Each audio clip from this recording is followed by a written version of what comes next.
Hey, welcome back to the studio. This is my day of play. We had 4 crazy interviews today, starting off with Brandon Butler, who's out of Atlanta. This man has a connection to the community as well as culture, and his podcast really is extremely entertaining as well as educational.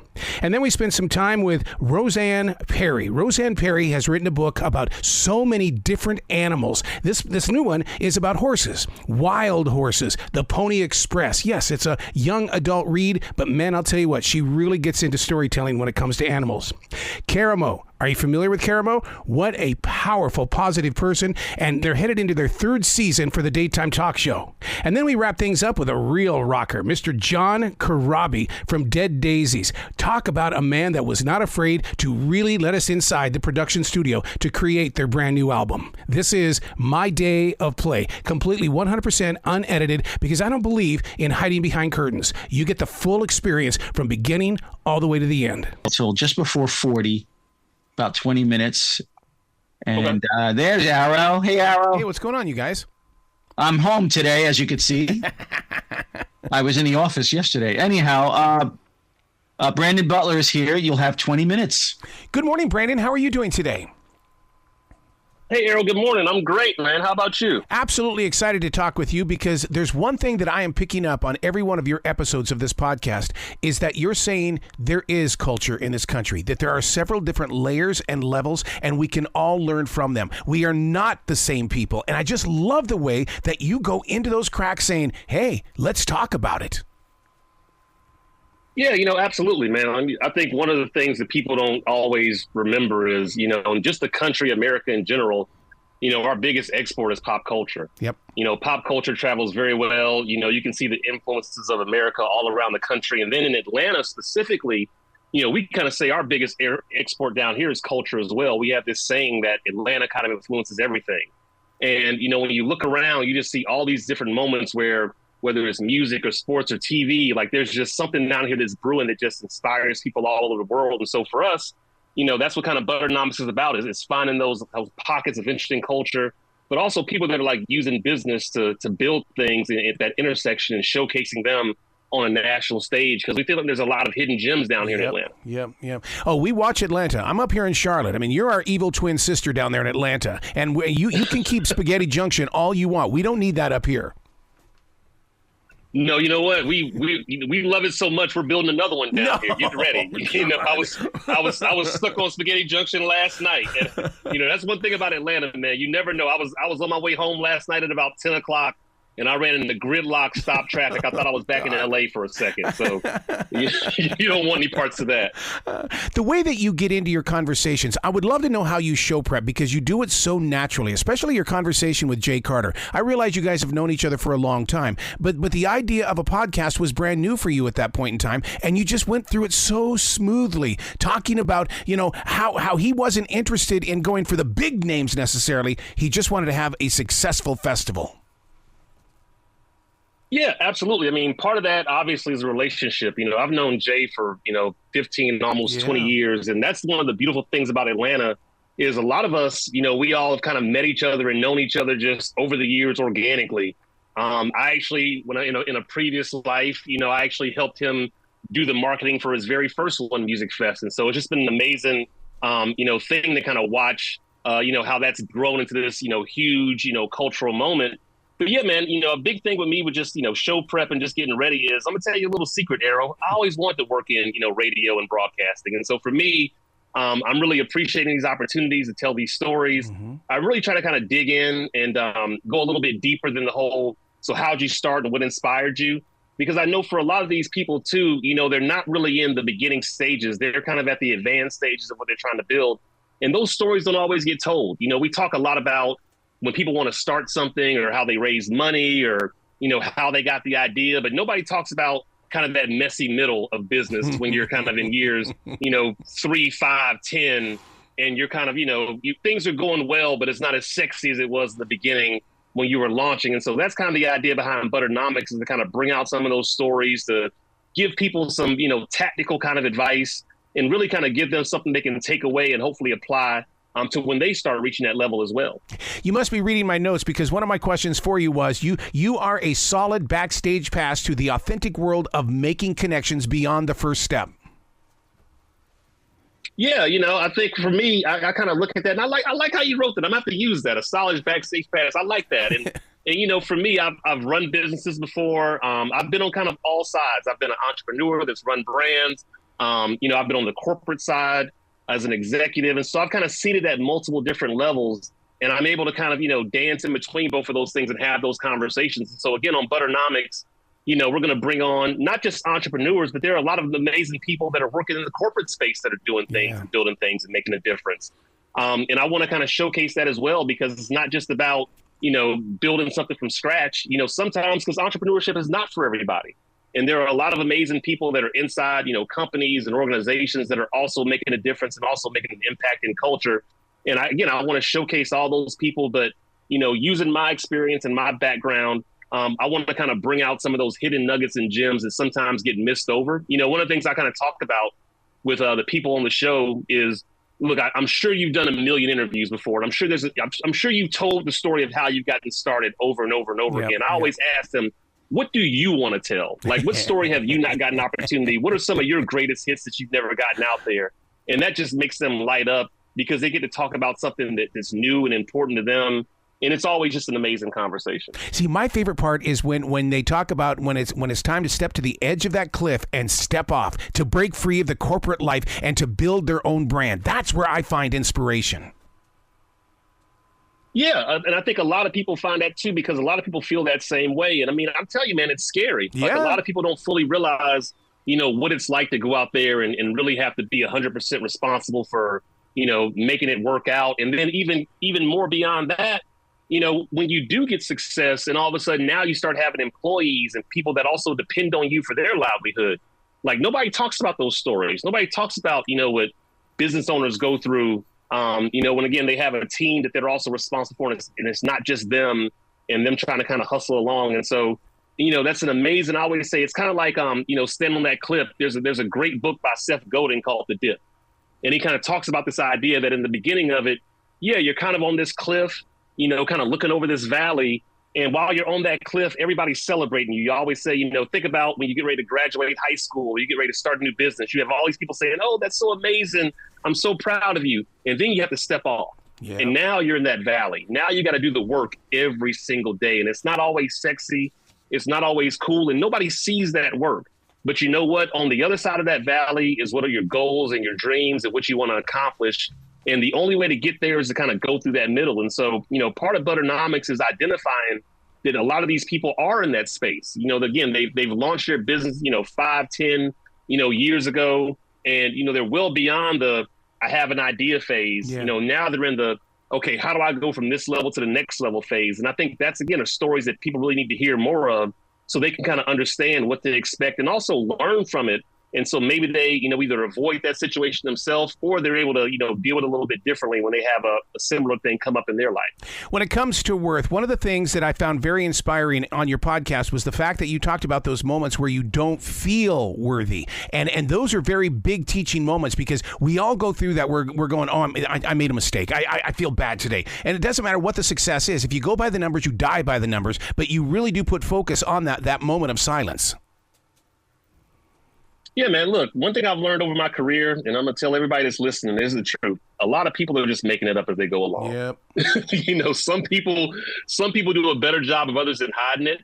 But I think, when people start to realize that more, that whole idea of imposter syndrome is really just, your mind playing tricks on you. You have to really believe that you're worthy. You have to really believe that, you can accomplish these things and that anything is possible. That's the beauty of where we're at right now, even from a time just in history.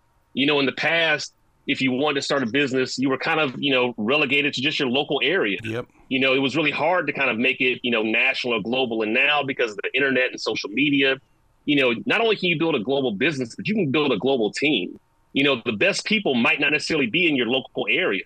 And so the internet and social media allows you to go out there and find, who's the best graphic designer in the world that I can afford to work with, that might want to, believes in what I can do. And so that's why, again, it's so important to just kind of believe in what you're doing. I always say you have to pay attention to the present with intention for the future. Oh, my God. That's what it's really about. You are speaking my street when you say that, dude, man. It is about the right now and what is my intention today? Who am I going to reach and how am I going to get there? Yeah, I mean, you do it step by step. You know, you can only kind of connect the dots when you look backwards. But again, it's just taking those steps. It's taking those step by steps, man, one at a time. And you know, suddenly, all of a sudden, when you look back, it all makes sense. It doesn't always make sense when you're trying to look forward at it.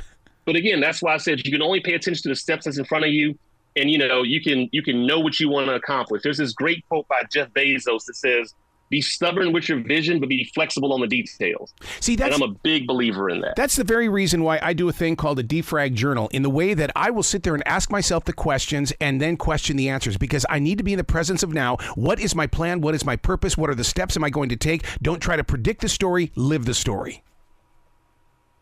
Yeah, absolutely. And, you know, you got to go back and kind of break that down. Again, man, overthinking and just stress, it's so easy to overcomplicate things. And, you know, I always kind of ask myself, what would it look like if this were easy?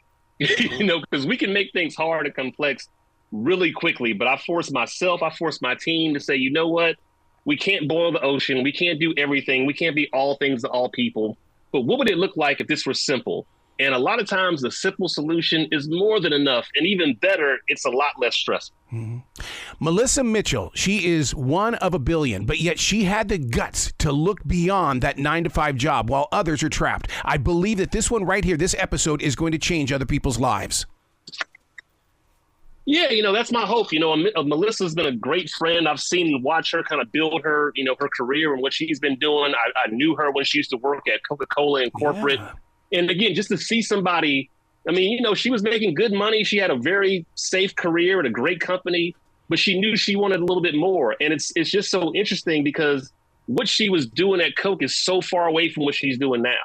And she felt like she always kind of had that in her. And so, again, it just takes people that you need to have those guts if you're willing to do it. I tell people all the time, entrepreneurship is not for everybody. Yeah. I think there are a lot of people out there that are a lot more stressed out because they're trying to run something when they might be better as a number 2 or a number 3 or a number 4 in an organization.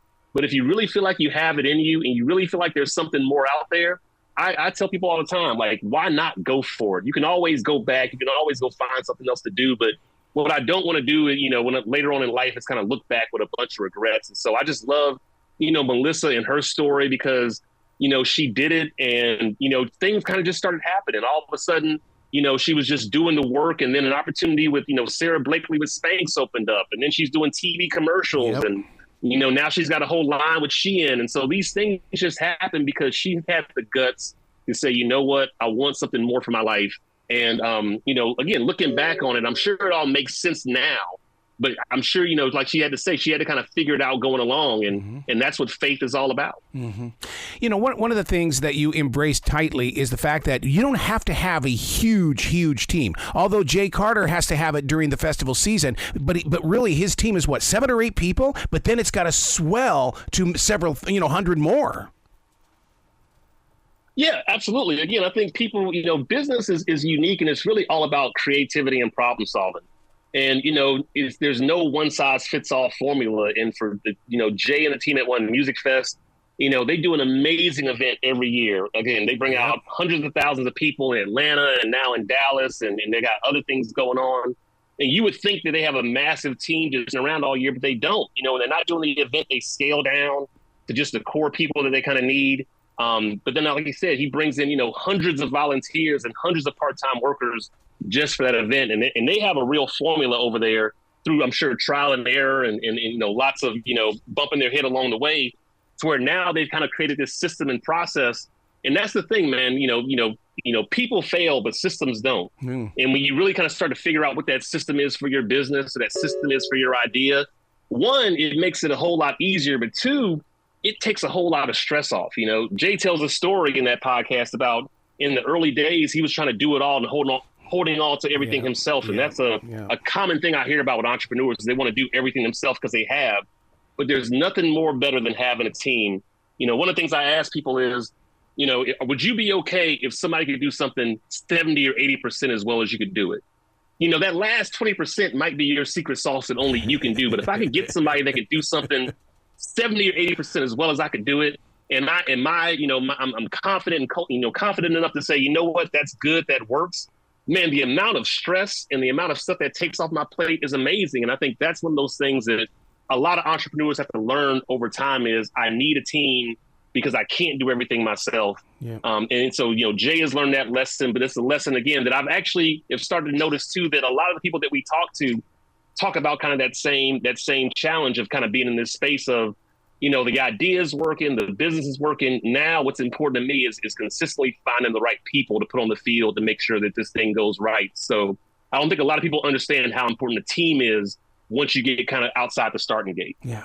I want listeners to understand that this isn't just about, those that have had success or struggled through success. They themselves can become leaders in their own right. And you're very honest and transparent when you say, you know what, when you go to those business meetings, have a voice, speak up, do something, participate, and become a leader. Yeah, absolutely. I mean, they're putting you in that room for a reason. Yes. And I think, sometimes people don't think they have a right to be in there. They don't think that they should speak up.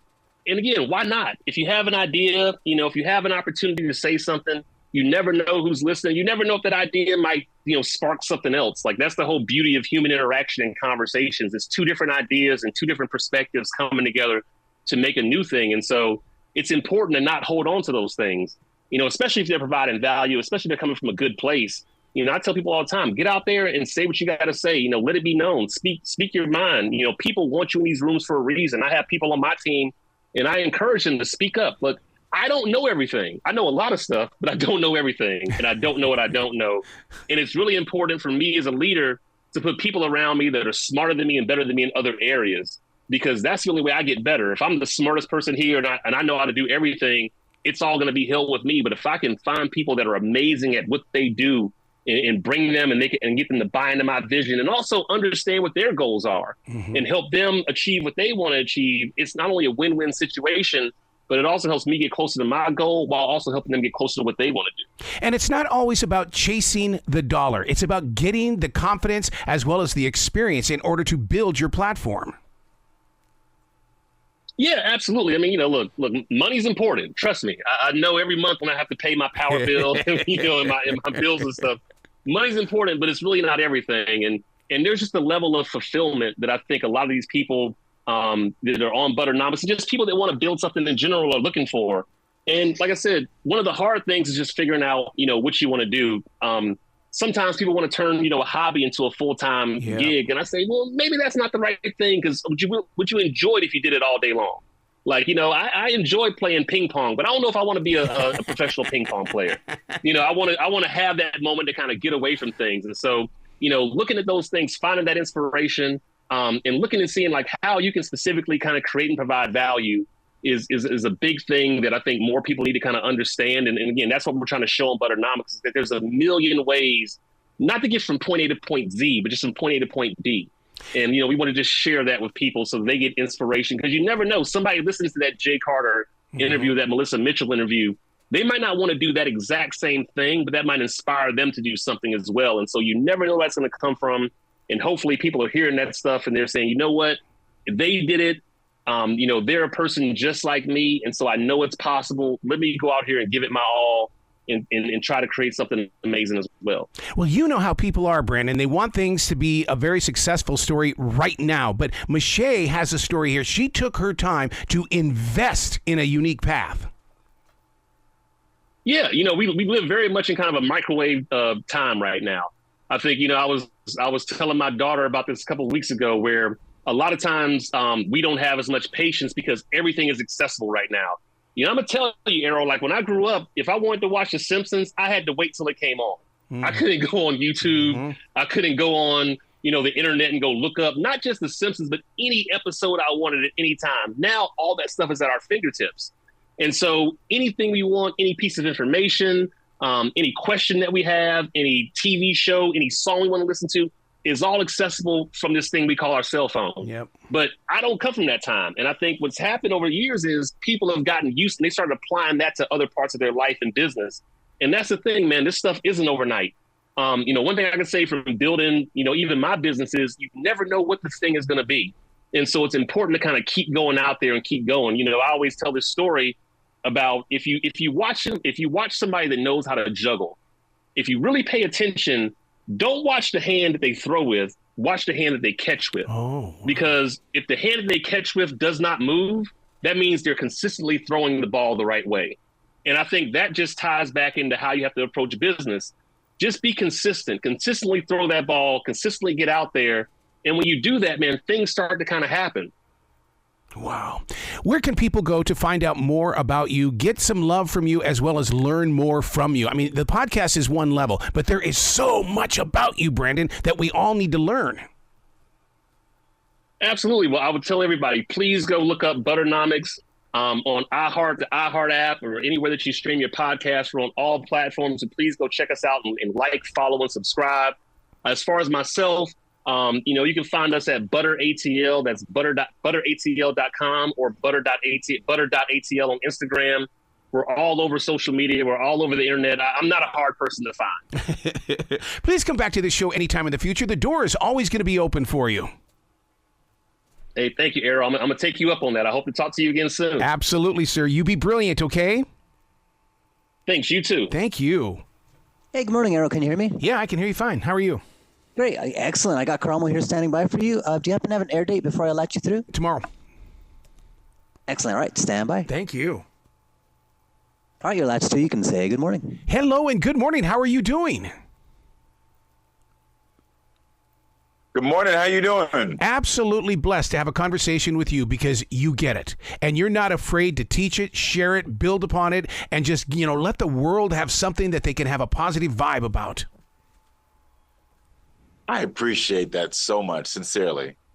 For you to be in this moment, that means that you have lived it. Therefore, you're saying, okay, if I've lived it and I have felt it, therefore other people need to do the same. How did you know when to cross that line? I think I knew very early on. Really? I grew up in a household where I was taught that my story would be what would heal me if I didn't hide it, but also would help others to understand that they could achieve and be better. And so that was something that I knew from very early on. And so I knew that as long as I wasn't ashamed of my own personal growth, that it would always be a tool that I could use to make sure other people knew they weren't alone. And it has been sort of the guiding principle of how I deal with any person on my talk show, any person I ever come across. See, that explains every reason why I always feel like that watching your show is a reflection of everyday experiences. And that's why I tap in, because you're so in love with your community. It's not just about you, it's about the community. Yeah, it is, definitely. I mean, we're all on this planet spinning around. I mean, at some point, we all have to realize that we're here to be here for each other. And I think that sometimes we can feel isolated, we can feel alone. We start to think that this experience is, very isolating. And it's like, you have to remember, like, the thing that I'm going through, you're going through. The things that you're feeling, I'm feeling. And so we don't talk about it. That's what makes us feel like no one else gets me. And so the fact that we can take a moment to say, you know what, I'm going through it, I understand, it does help build that community and helps us all get stronger together. One of the things that's great about you celebrating your third year on television with the daytime show is the fact that you've needed those other 2 seasons to be in this moment of now. And there's no way that what you're going to do this season. Oh, yes, I did. I mean, isn't that amazing how what we experience becomes tools for tomorrow? Listen, it's the best thing ever. What we experience becomes tools for tomorrow. Let me tell you something. I'm about to use that for season 3 promo. You just wrote our season 3 promo.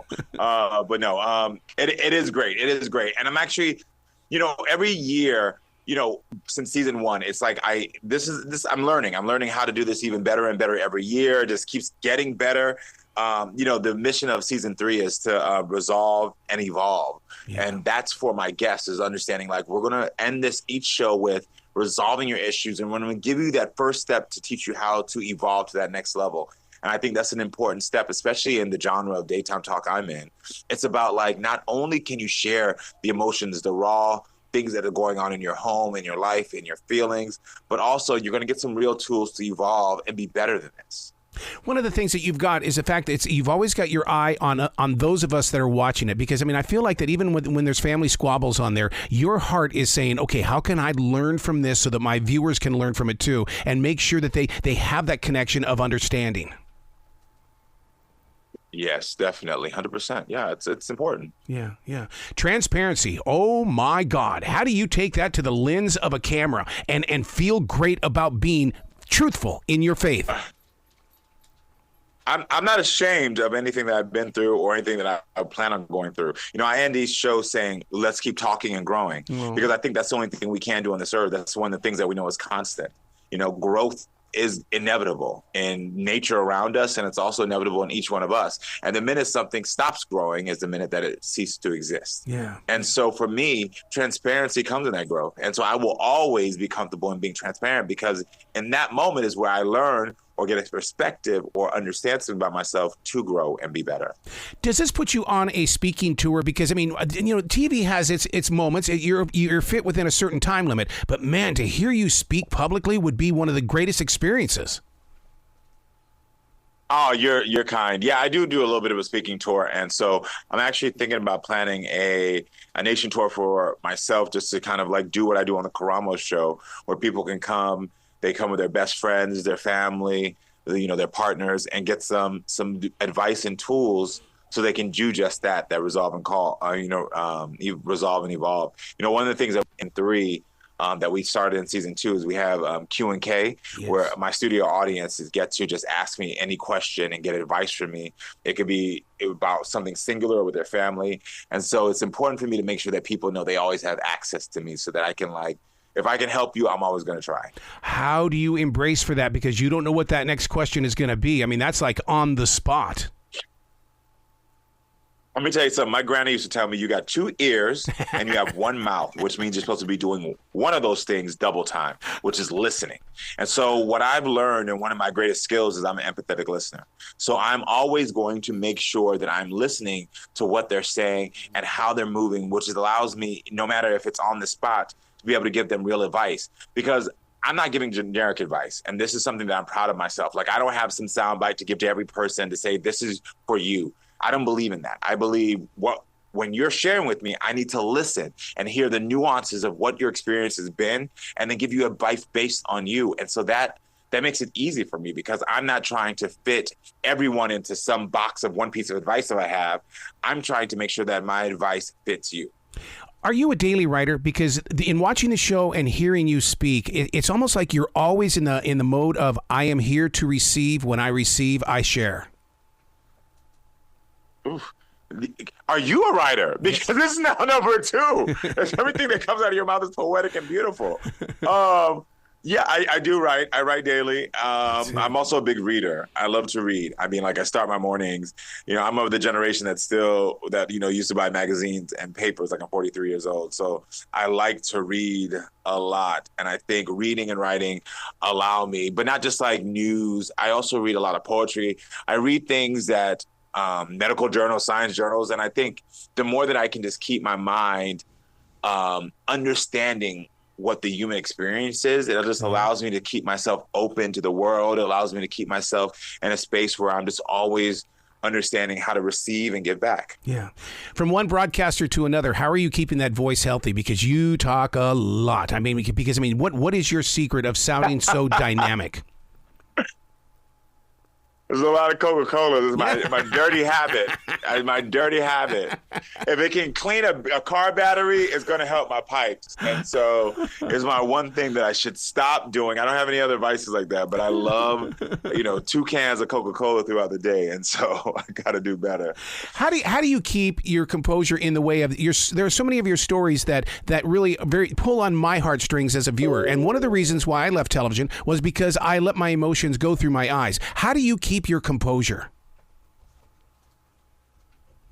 In the moment, I'm so focused on someone else's healing and their journey that it's weird, because it's like when I'm in front of my studio audience, often I don't see them anymore or hear them. It's a very weird experience. Once I'm locked in and listening to someone, I can't hear anybody else. Yeah. I'm so in tune with what they're saying that, like, my audience is in front of me and I don't see them or hear them anymore, that it allows me in that moment to be so focused that I'm not focused on my own emotions. But I will tell you this, there's often when I get home and now I've had a moment to reflect on someone's pain that has, resolved into some evolution of them being better, and that will make me emotional. And so it's usually after, because in the moment I'm just so focused on them and hearing what they're saying. that it allows me not to be emotional. But often, many times afterwards, I'll be like, I'll tell you this, I'll see a clip and I'll start crying our own clip, where in the moment I didn't cry, but later on I'll be crying. Wow. See, it's those after moments that I love to study. I love to learn from, because I call that post-production blues, that a lot of people do not see us when the microphones are off. And it's like, so we have to regain control. Exactly. You know it. Yeah. I mean, like we put our hearts on our sleeves. We're in the moment. And so once you get back and you're really watching it back, things, emotions and feelings and triggers pop up. And so you have to know how to manage that. And so luckily for myself, I'm able to manage that. Hopefully you're able to manage that. Hopefully you have people that you can ask for advice for, ask for support. That's one of my biggest things that I always tell people, like, don't be afraid to ask for help. I think that we're in a space where if you're afraid to ask for help, you'll find yourself in those post moments of life, period, no matter where you're at, finding yourself, again, feeling alone, feeling as if like no one can understand. And I think it's important for us always to remember to ask for help and know that people are out there who want to help you. God, I love where your heart is. Where can people go to find out more about you and everything you do so they can share some love with you? Sure. So they can go to karamoshow.com, karamoshow.com, because they can find out where Karamo Show, we're nationally syndicated, so we play all over the country. We also play on Bounce, Bravo, so people can tune in. And also there's links there to all my social media so that they can follow me and follow my journey. Please come back to this show anytime in the future. The door is always going to be open for you.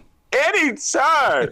Listen, you have been, I'm one of those people, like a student, I'm taking notes on everything you have said. So you are pretty phenomenal. I will come back and learn from you anytime you will have me. Well, you be brilliant then, okay? All right, brother, you too. Thank you. Have a good one, man. Hello? Hey, how are you doing today, John? I'm all right. How you doing? Absolutely fantastic. Dude, we got to talk about this album, Light 'Em Up. My God, you guys embrace real rock and you push us forward. That's cool, man. Thank you. So obviously you've heard the whole record. I have, and we're going to talk about every song if you don't mind. Oh, okay. And just please forgive me. I'm literally going from like interview to interview to interview to interview. Like, so who am I speaking with now? My name is Arrow. I've been with you so many times. In fact, I've had conversations with the Dead Daises all the way back, sir. So I've always embraced what you guys have done and continue to do. All right. Awesome, buddy. Thank you. First of all, let's start off with the single, I'm Gonna Ride. You talk about an anthem here. I mean, I realize it's about, dropping our worries and stresses, but this is an open road song. Yeah, that's, again, I ride. So it's one of those things, if you ride a motorcycle, you kind of got to be really super aware of everything that's going on around you. And unfortunately, people don't pay much mind to people on bikes, but it really is one of those things. There's something about riding a bike. Like if you're having stress or your boss is giving you crap or your wife or whatever, you can just get on a bike for whether it's 30 minutes or 30 days, it's just wind in your hair, no real destination in mind, just ride. And then, once you get home, your head is clear and you're ready to tackle the world again. Is that the reason why the songs have that rhythm to it? Because it feels like that it's an engine. The speed of each and every song has its own kind of a source of speed to it. Yeah, I think, for me, when we write, it's weird because a lot of people ask me, personally, how I write songs. Do I write the lyrics first and then the music to that? Or do I write and for me, it's always worked in a manner where I listen to the music and I just kind of get a vibe. It's the weirdest thing. Like I'll literally be listening to the song, the page is blank, and I listen to the song and then all of a sudden I just start seeing it's almost like, storyboards for a movie or vignettes from a video. Do you know what I mean? Like I just start seeing things and then it's like, oh yeah, okay, that's what I want to write it about. I had that feeling, that vibe, because I had started working on that song when I was out of the Daisies. Wow. And oddly enough, I worked on it with Keith Nelson, who used to be in Buck Cherry. Now he's like, he's got his own studio. He's a producer and songwriter. And so I started working on it with him. And I came home and I just put music down. I didn't have any lyrics. I didn't have, the song was a bit different, but I listened to it and I called him. I said, hey, dude, I think I'm going to just write this song about riding a bike. And he goes, okay, because he rides as well. He goes, well, what are you going to call it? And I was like, initially I was just like, Ride. Yeah. But, then we looked at it. I showed it to Marty. I put it in Dropbox folder when we started working on this record. It wasn't finished. And we definitely altered the song quite a bit. But, took parts out, added things, did all this other stuff. And then when I told Marty what I wanted to write it about, I sat down and worked on the lyrics with Marty. And we called it I'm Gonna Ride. And again, it's just, we're inundated 24 hours a day, 7 days a week with bad news and just TV and just all this garbage. So we just said, you know what, dude, let's make it about clearing your head and just getting away from the stress or the, everyday mundane shit that drives us all crazy. So that's what we wrote it about. Just clearing your head and getting out on the road with no destination in mind. When you talk about building a song like this, all of a sudden it reminds me of the song Times Are Changing, because the way that the song builds up, my heart is going, here comes the vocals. God, here they come. And then all of a sudden you start singing it and it all comes together as a solid tune. But I mean, I love the song Times Are Changing. That's, and I got to credit where credit is due. That was something that Marty actually put in the Dropbox folder. Wow. And he was like, hey, guys, I wrote this song. He wrote it with somebody else, or he wrote it and never used it. And he always thought the song was great. And we listened to it and we were all sitting there and our manager, and he's like, dude, even our manager said it, with the way things are nowadays, politically, racially, religiously, he's like, that's perfect. It's a great song. And we were all like, yeah, and then you get Doug Aldridge in there doing his stuff on guitar, and then change the key a little bit for me for vocally. And it's just a great song. You know what I mean? Yeah. So that one was, it's another cool song, that we were just like, man, this thing kicks ass. And lyrically, it's pretty relevant to a lot of stuff that's going on right now. Yeah. When are you guys sitting in the same room when you're building these songs? Because I wish I could have been a fly on the wall when you were putting together I Want to Be Your Bitch, because there's a uniqueness about this song that I know that the new age of classic rock has got to be jumping on, because they're opening up the door for people just like the Dead Daisies. Yeah, and that's the thing about the Daisies. First of all, we've always done our records are really quick. Yeah. But again, every other band that I was in, there was maybe one or two writers. Do you know what I mean? Whatever. But this thing, it's weird. Even with guys in the past, we had Dean and Brian Tish. Everybody writes. Yeah. So what we do is we'll normally get together. We've got a Dropbox folder. We start pulling ideas out of the folder. And then we're all set up in a room, drums, bass, guitars are blaring.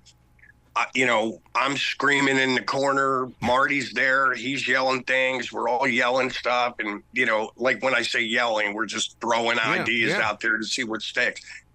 And the songs come together really quickly. And so historically, every studio record that the Daisies have done that I was involved in, we did it in a month or less. Wow. And this one, oddly enough, is even cooler. We actually did 2 records in 29 days this time. So we did what was Light 'Em Up, but part of the process was we came here to Nashville. We started writing and recording here, and then we all crossed a bucket list thing off of our list, and we packed up and we went south to the legendary studio, Fame Studios in Muscle Shoals. Oh my God. Wow. Where that whole Muscle Shoals thing started. Yeah. And we were down there for maybe 8 days, 9 days, something like that. And then we came back and finished at Marty's again. But we went down there, and while we were there, we recorded Light 'Em Up during the day, about 5:30, 6 o'clock. We would take a break, eat dinner. We'd have our Jameson, our wine, vodka, whatever. And then we just get back to work, and we started jamming. And we kind of, in the process, we were doing like all these, like just cool jam songs, like, but blues. Yeah. So we were like, you know what? Fuck it. Let's record this. And we literally recorded 10 classic standard blues songs. Wow. Wow.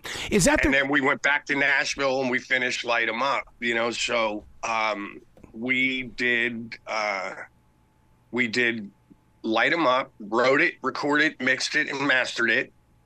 And the blues, we didn't write the songs, but we rearranged them, and we did do some writing on it. Mm-hmm. But we recorded, mixed, and mastered an entire blues album as well. God. Now, is that the reason why I keep hitting repeat on these songs? Because you guys didn't sit there and do it again, do it again, do it again, do it again, because it's so fresh to hear. Well, you know, so what we do, like when I say we're in the room bashing ideas out, I call it making a map. Yep. So what we'll do is we'll kind of figure out, like, okay, that's the beginning, there's the verse, there's the chorus, a bridge or solo, whatever, and then there's the last chorus and there's the ending. So we get a map together, and then once we've all agreed, Marty included, okay, that sounds pretty good. Then what we'll do is we'll just go in and, like, I'm kind of scatting. I have no lyrics, but I'm just kind of scatting the vocal. And we'll go in and we'll lay down like 3-4 takes of each song. Wow. But it's live off the floor. Gee, that's I see. And then we save those, and then Marty will listen back to them and go, I really like take 3 on this one, or take 1 on that one, and whatever. And then we start building on that take. And when I say building, it's normally just Doug doing his guitar solos, and then I just go off into a room and I just close my eyes and listen to the track and start writing lyrics. Wow. You know, and then at which point, like, then now this time the guys actually left and went back to their, you know, respectable homes or whatever, and I stayed and just started singing all the songs with Marty. You know what I mean? Yeah, I do. But we did both records, dude, in 29 days. God. How did you put the special effects of making it sound like that it really goes back in time with the song Back to Zero? Because I really feel like that we're going back. You've got that vibe in there. Back to Zero's funny, man. It's just, it was a riff that Doug had. Doug had that riff from the chorus. I don't know if, you know, the chorus, if you want to call it a chorus, whatever. The chorus part of that, Doug had the riff, and then we just started jamming it again. Came up with a map. And then Back to Zero is just a phrase that my wife and I use. And I think if you're in a relationship or married, you'll understand what I'm talking about. But, you know, in the beginning of a relationship, you meet a girl and you're like, oh my God, it's so fun. You can't wait to see her. Like, your car can't go fast enough to get to her house. The sex is awesome, you know, but the longer the relationship goes, then life starts creeping in. Oh shit, I got to pay these bills. She's got to take the kids to school. There's like, whatever. It could be something simple as far as like making dinner or cleaning the house. Life creeps in. And my wife and I have a phrase that we use to each other.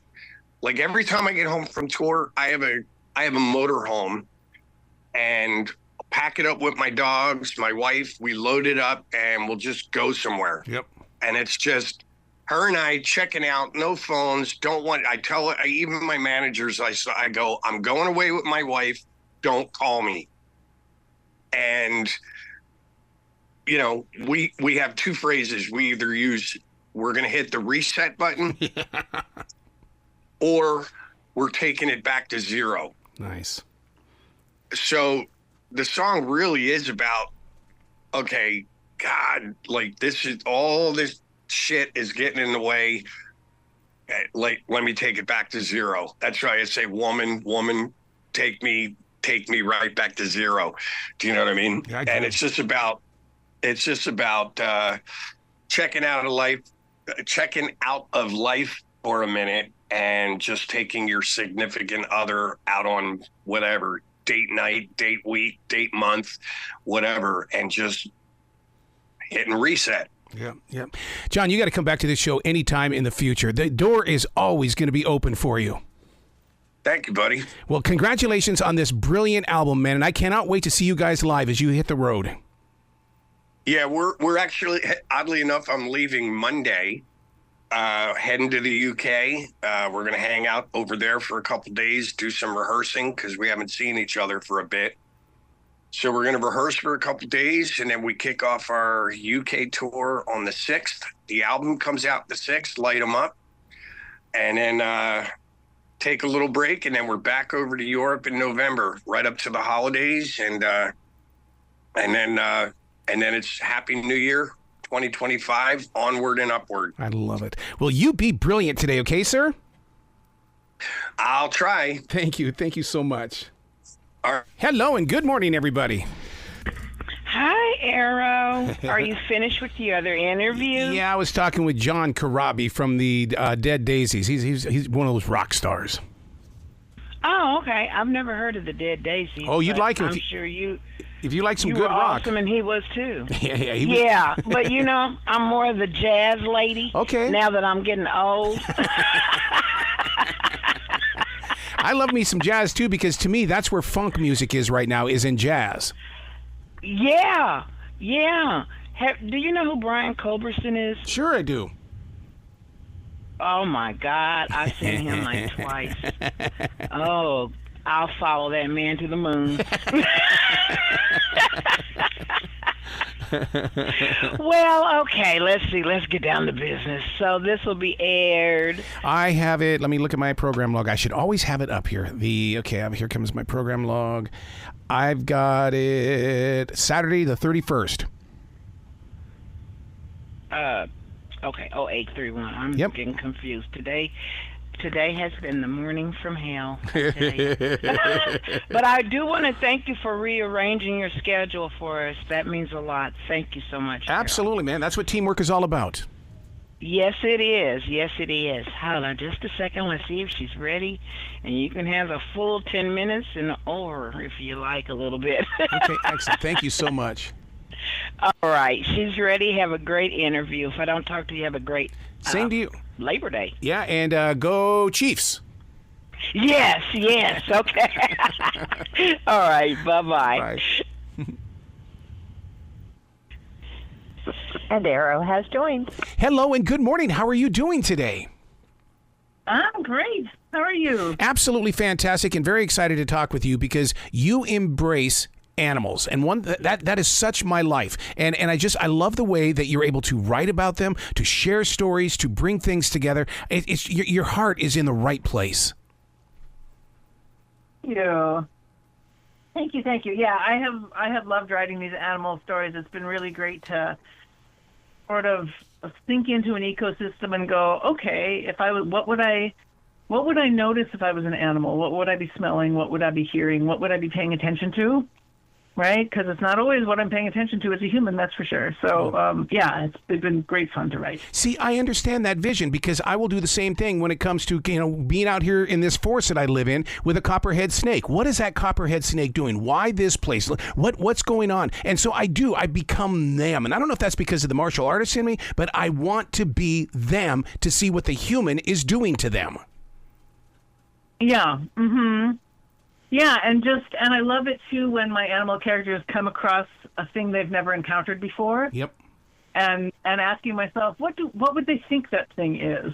Because everybody understands a new thing in relation to the things that they already know.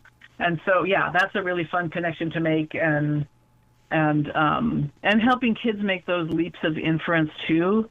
Because my readers are pretty young, so they're at the beginning of that game, and that's all exciting. Yeah. I mean, I'm glad you said that your readers are young, because while I was reading the book, I really said to my wife, I wish my third grade teacher, Mrs. Stephenson, was here so that she could read this book to me, because that's that kind of a story.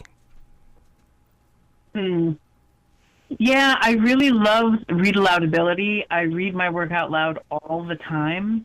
First of all, I will never see the mistakes that I've made. I'm much better at hearing the mistakes than seeing it. And, but I really want that to be a satisfying reading out loud experience, because just because a book is good doesn't mean it really works out loud. But that reading time in a classroom and in a family, it's precious. Mm-hmm. I think over the years being read to in school, that is all told from kindergarten through the end of sixth grade, that's about 500 hours, and it is the best writing instruction I have ever received. Truly, that reading aloud in grade school. The book we're talking about is A Horse Named Sky. How did this book come to you, and how did you maintain the discipline in order to bring this book all the way to its final page? Well, I was, my entire ambition as a third grader was to become a Pony Express rider myself. Oh, nice. Outside all day, going fast, excellent pay, very little supervision, what's not to like, right? And so when I dug into the Pony Express a little bit more at the beginning of my research process, I learned that the Pony Express, for the flat sections of the Pony Express Trail in the east, they just took racehorses out of Tennessee and Kentucky. But those horses just couldn't hack the mountains at all. But Mustangs are so tough, man. They're cold hardy. They can run at altitude. They are so fast. Their hooves are really healthy and strong, so they don't need to be shod. And they're smart. They're just really smart about the hazards that are actually there. And so they were a natural choice for the Pony Express. So they took Mustangs off the range to run across the Rockies and over the Sierra Nevada. When you talk about the Mustangs, when you talk about the Mustangs, I mean, I'm from Montana, and the Pryor Mountains were where the wild Mustangs were. Did you visit that area? How did you get so close to the Mustangs? Well, I wasn't able to go to the Pryor Range, but I did in eastern Oregon on the Steens Mountain Wilderness. There have been wild horses there for hundreds of years, actually. Wow. And it's amazing. And it's very remote. I mean, where I was looking at horses, we were like 50 or 60 miles from a gas station. So this is very empty country out there. And but the great thing is that there's plenty of room for wild horses out there. And so I had an opportunity to see them. It was during the pandemic, so I was camping in my little research van. And I just remember the sun coming up, and we had camped not far from a water hole. And so, that beautiful rising sun, and then these bands of horses, they just appeared out of the mist of the morning, coming down to the water to drink. And they're very deferential to each other. They don't really want conflict. And so each horse, each band comes as a group in turn, and they wait for each other. It was amazing to see. Yeah.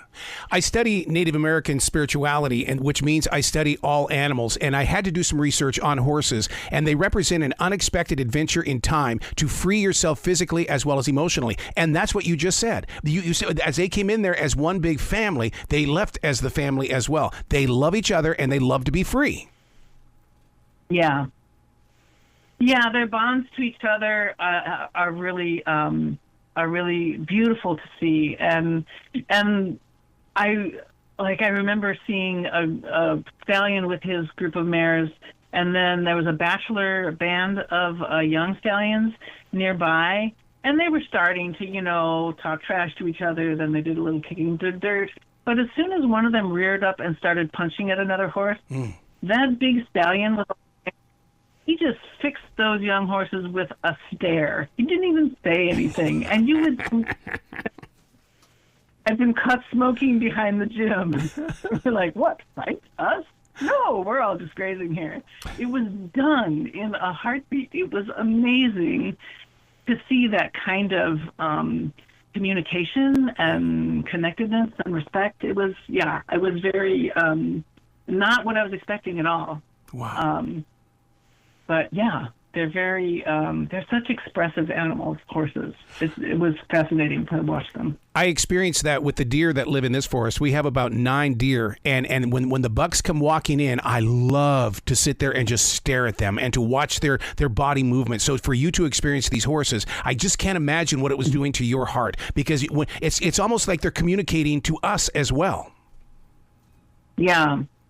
Yeah, and they're inspiring, and they're so beautiful. And can you even imagine our history without horses? Oh, Where would we be? No.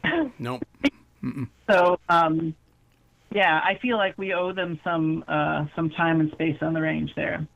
I keep waiting for CBS to approach you to take your stories of animals and give you a Sunday morning show, because I mean the way that you share these stories is the way we learn to better understand the animals. It's not so scientific. Yeah. Well, I've had some interesting conversations with biologists talking about that very question about what can we know about animals, and there are good reasons not to personify animals when you're doing research on them. But many of these researchers have also said, although personifying animals has its risks, denying animals intellect and emotion and motivation that we would prefer to reserve for ourselves is equally problematic, right? And so I try and give them that full range of social development there when I'm writing about them. Now, you've written about whales, you've written about the wolf, which I just love the wolf. What's in your future plans? Well, the next book up is going to be called A Wolf Called Fire, and it is about one brother. I've gotten so many lovely letters from children who are like, what about Wander's brother? He loved his And so I got to thinking, we've learned some things about how the leadership of wolf packs goes, right? Wolves are very dynamic animals, and the leadership of a pack changes over pretty regularly. But there isn't one way to be the leader of a pack. There isn't only one leadership style. And so this book gave me an opportunity to show how a wolf who isn't the biggest or the fastest wolf in the pack, how he finds his own way to becoming a leader when he's left behind with the pups of his home pack. I love the idea. That was. I love the idea that you've got such a connection with your readers that you allow them to reach out to you. Yeah, I love the letters I get from kids. It's pretty inspiring. Yeah, because in reality, I mean, you could be that author that gets them to pick up a writing instrument to share their own stories. We all have authors that really gave us that inspiration. Yeah. Well, and something that I tell kids all the time, too, is that in 1973, when I'm about the age of my reader now, the United States passed the Wild and Free-Roaming Horses and Burros Protection Act, which makes it illegal to hunt horses. It makes it illegal to sell their bodies for dog food, and provides them a number of protections under law. That law did not have any constituency advocating for it except for children. Wild Horse Annie wrote a bunch of op-ed things in a newspaper, but she only ever heard from children. So she went around from school to school and talked to children, and thousands of children wrote to their members of Congress, the governors, the Department of the Interior, saying, wild horses deserve our protection. And so it is the only law that I know of that was passed almost entirely on the advocacy of children.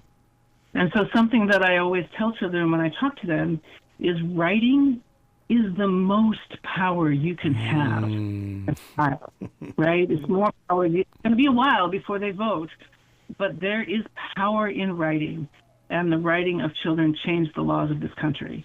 And that, I think, is really important. I want them to have that power. I want them to use it wisely. And so whether they become authors or not, everybody needs to write.